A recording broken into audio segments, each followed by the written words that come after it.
Aujourd'hui encore, le coma reste un mystère, enfoui au plus profond du cerveau de chacun. Tout aussi mystérieux, le réveil.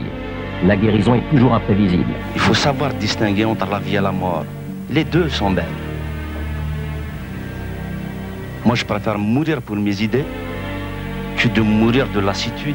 La plupart du temps, on sort d'université, qu'est-ce qu'on nous fait? On nous met en lycée professionnel. Ça y est, il passe un CAP, BEP, on se débarrasse. C'est fini ça. Maintenant, on va en fac. Maintenant, on fait les mêmes études que ceux qui vivent dans le 16e, dans le 15e ou n'importe où. On fait les mêmes études. On a les mêmes capacités d'intelligence. Alors, ils sont nés 9 mois comme nous et on profite de la même chose. C'est fini. Notre rap, c'est pour révolutionner ça. Ça fait, je suis né en 73, pas dans le 16 mais dans le 18. La France de mon enfance, c'est celle des sourires hypocrites. Boîtes de nuit qui disent non et trouvent toujours une raison. En toute saison, de te renvoyer direct à la maison. La France de mon enfance, elle ressemble pas à celle d'Enrico. Ça serait plutôt survêt, dégradé, croco sur le tricot. Raciste, FN qui monte pendant que jeunes et police s'affrontent. Les médias font les comptes, c'est une honte, ils sont tous complices. Le pouvoir de l'argent, dans la rue, il y pousse ton fils. On nous pousse à l'extrême et leur prison, ils les remplissent. La France de mon enfance, c'est toujours derrière moi le vigile. Une vie difficile, devant moi le flic en civil et ma ville, elle n'est pas différente de la tienne. Paris, paysage hostile, pour autant que je m'en souvienne. La France de mon enfance, de mon adolescence a laissé des traces qui ne s'effacent pas si facilement. Et si seulement, de son côté, chacun fournit l'effort, ça ira mieux demain, ça ira mieux dehors. Et ici, y a du porc sur la table à la cantine. Dans mon cartable, des livres d'histoire et sur nous y a pas 20 lignes. Je m'indigne quand la télé propage un message faussé.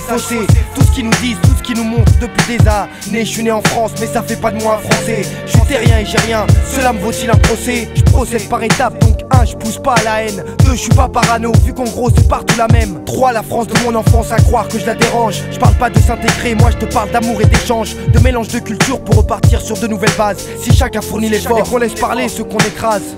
Maintenant on rentre en l'an 2000, on va tout mettre à plat et démarrer sur de bonnes bases. Voilà.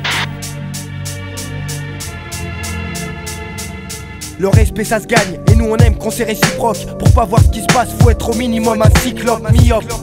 Ou faire preuve de mauvaise foi. On monte les caisses qui crament et la réussite on en fait quoi? La joie, elle a disparu de mon visage le jour où j'ai su pourquoi ma mère a quitté son village. La France de mon enfance ne m'a pas tout dit. Là-bas j'ai une grande maison et ici je vis dans un taudis. Je maudis celui qui dit et celui qui pense que je suis la cause du problème. Je ne suis que la conséquence des erreurs passées. J'ai rien choisi, je suis né en France de mon enfance. Me regarde quand je m'enfonce.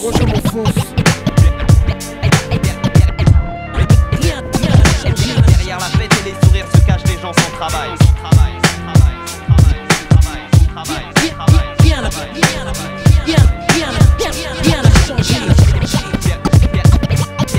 Derrière la fête et les sourires se cachent des gens sans travail.